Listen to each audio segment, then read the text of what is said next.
411 mania, the info mania. If you want to be manic about your knowledge, you go to 411.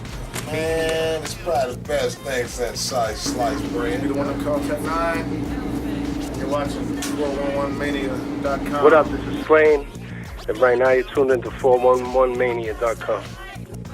You wanted to know what the 411 is, and you got that, motherfucker. You're welcome.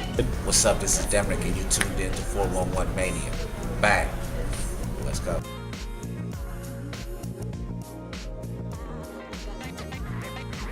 I've been through here I think once or twice before with Xzibit, like High Mana Firm, so I think that it's real special to come out here with Mad Child, and now I'm a part of his label and really get in front of his fans because he's from Canada and rock these shows, so I'm having fun doing it. I mean, the crowds are real receptive and understand his fan base and the warrior movement and everything that's going on with that, and so it's a real eye-opening event, and I'm having fun, man.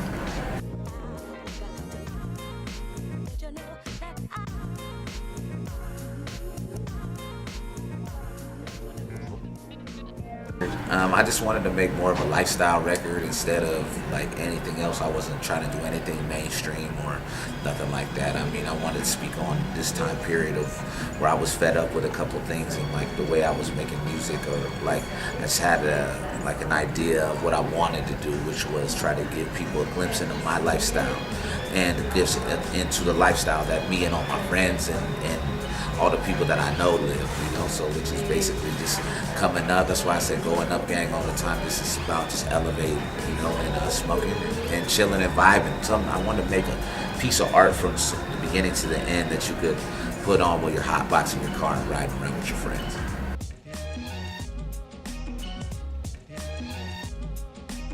Cali Cleve, that's why it's Demrick and Cali Cleve. They produced the whole entire record. And that's my homeboy Ian and Brandon. They're two producers. That's one's from Cleveland, one's from California. That's why they're called Cali Cleve. Ian Finley actually works a lot with Kid Cudi, and we just really sat down. He actually was my engineer. Like he engineered like a lot of sessions for me over other people's beats. And as he started to really get his sound and his idea, and we worked together for so long that it's like we kind of like understood what we needed to do, like as far as sound-wise, to like stick out. Because it's not about following the path of everybody else. So as far as production, they did all the producing.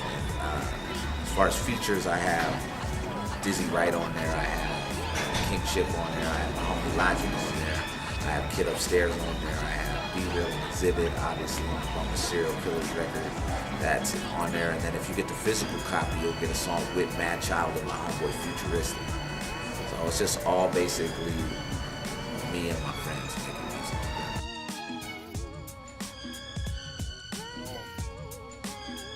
Yeah, because you can put together a complete album with a bunch of producers, but you gotta have, your vision has to be clear. Like you gotta know, because if you just grab any track from this person to this person, you put them all on the CD, don't mean that they go just because you're rapping. So I think that it's just, Ian is a good producer, you know, Brandon is really good musically. Both of them together are amazing, and I felt like we wrote a lot of songs together over time, so it was just a natural progression, and I really liked it, and I do think that it gives it a certain vibe, you know, like I've done whole projects with Scoop DeVille, whole project with the Makers. I like to work with a producer, you know, one that was basically produced by Jim Johnson and all of the Rebel Rock team, like, so I've always been into that, but I never was like, yo, I'm gonna put together an album. I always just worked on a bunch of songs and then put them together, whether it was an EP or it was a project, or because none of them were mixtapes, so I wasn't rapping over other people's beats. I mean, I've always been making original music. But I think that when I sat down with Losing Focus, I approached it differently. Like I said, I had a clearer understanding of who I was talking to, because I was able to go out on tour and see them right in front of me. And I wanted to speak to them, and I wanted to, you know, speak about this lifestyle that we're on.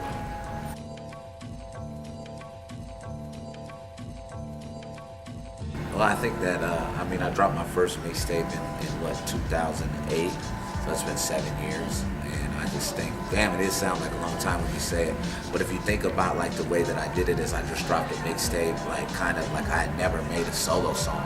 Till then, before that, I always was in a group.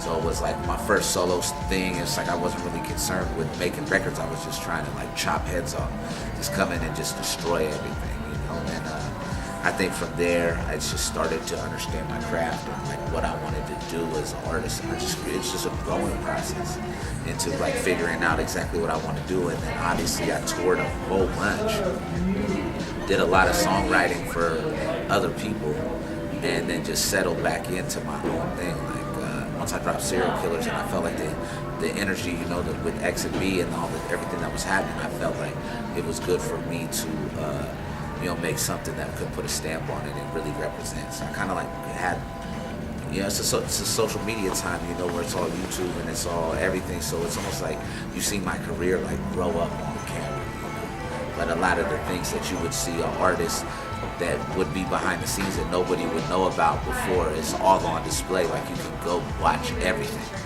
So you can see a transition of somebody who was coming into his own. And that's what I feel like my music is. And now I'm finally here, arrived at a point where I know exactly what I want to talk to people about.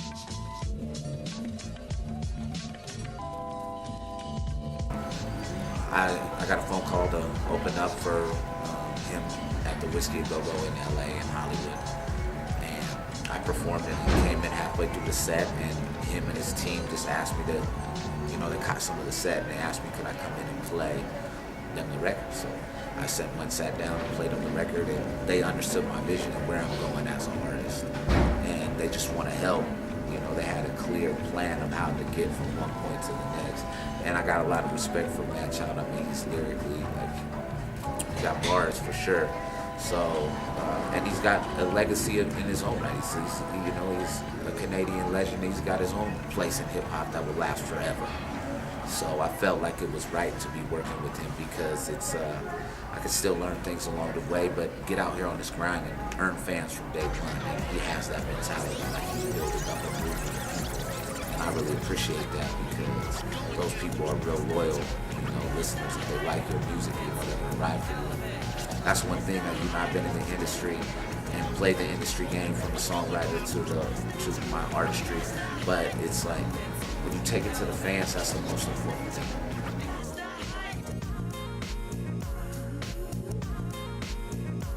I was getting ready to put it out independently already. I mean, I was gonna drop it November 18th, and I already, you know, spent the money and everything I had, everything set up for it. Got on my own, because that's what I wanted to do with this album. Like, I was like, we're gonna just go independent all the way, grassroots. And so when Battle Axe came and Man Child wanted to sit down and talk about the record and all that stuff, it just made sense because their motto over there is pure independence. It's from the ground up, it's grassroots, and it's about the fans. So that was preaching the same, you know, thoughts and like mindset that I had, that I wanted to do for this record. So still would have came out, but I wouldn't be up here in Canada on the road right now, and it wouldn't be a physical CD in stores. It would have been digital with some hard copies on the website. So it would have just been different, but I'm really happy with the way that it did work out. It just proves that if you build something that people want.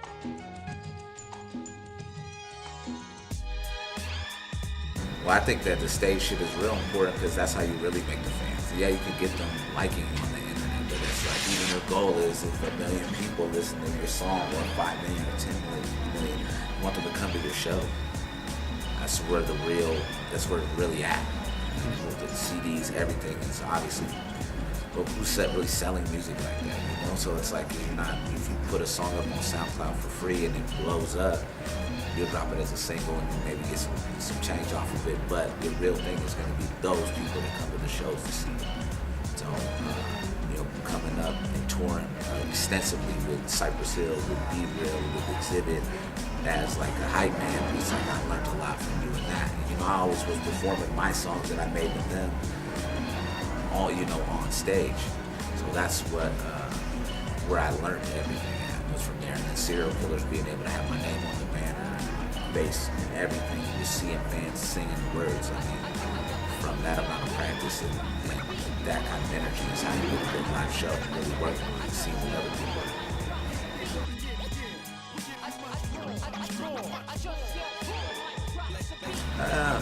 I don't know. maybe sometimes I feel like I need to, like, when I do records with them, you know, I want to, you know,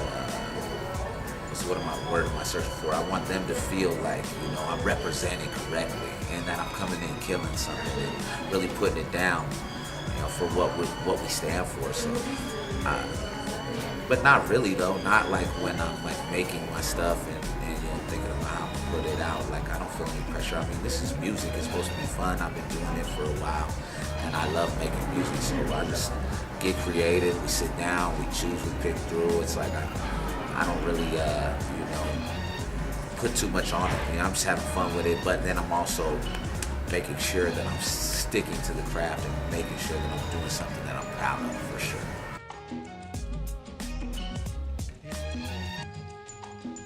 Patience, timing. You know, it's like, look at, if you just think about it, of how it all went. Like even Xzibit was, you know, used to go out and hype in for the Alcoholics. Travel around to get on one song, to get on a King T record, to get on something to get a deal that would drop. It's an album that didn't really pop off all the way, but went gold over in Germany and go on a tour and start to lay the foundation. Shit's all about time.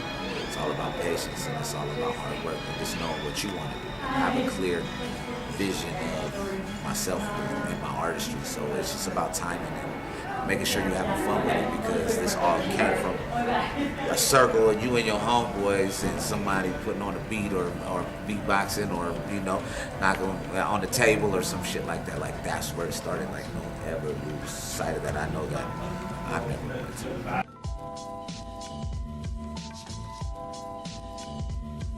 We got a new one. We're almost done with a brand new, you know, volume 2, and I'm not sure if that's going to be iTunes physical or where that's going to be. I just know that the music is just about finishing. We did a session right before I came out here. Me, Xzibit got in the studio and Be Real laid the verse down for a record that we have been working on. It's crazy. I mean, the music's real aggressive, hard hip hop shit, but and I like that shit. So I'm excited. I can't wait for people.